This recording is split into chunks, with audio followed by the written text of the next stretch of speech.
পালপিটেশনটা দেখেন দেখেন, মানবিক টিম সর্ব অবস্থায়, এইদিকে হবিগঞ্জ আর ওইদিকে ব্রাহ্মণবাড়িয়ার কোন জায়গায় আমরা বাদ নাই।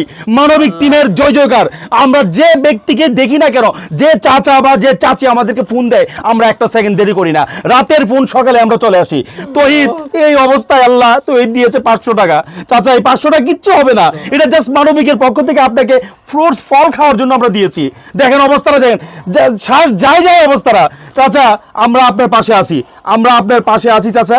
এই টাকাটা দিয়ে কিচ্ছু হবে না, তবে এই ভিডিও দিয়ে অনেক কিছু হবে চাচা, এই ভিডিও দিয়ে অনেক কিছু হবে, অনেক লোকে দেখবে ইনশাল্লাহ। আপনাকে আমাকে যে সাহায্য করবে আল্লাহ তাকে সাহায্য করবে, বারবার এটা বলতেছে চাচা। আমার ঘর দুয়ার ভাঙ্গা, আমার অর্থ সম্পদ নাই, আমি অনেক কষ্ট হতাছি, আমার খাওয়ান কুরক নাই, অনেক কষ্ট হতাছি, আমার অনেক মানুষের সাহায্য করে, আমি ঘরটা তুলতে পারি না, ভাঙ্গা পড়তেছে, টিউমার লইয়া অনেক বেদনা, আমি চিকিৎসা করাইতেছি না, অনেক কষ্ট করতেছি এইভাবে। সর্বোচ্চ শেয়ার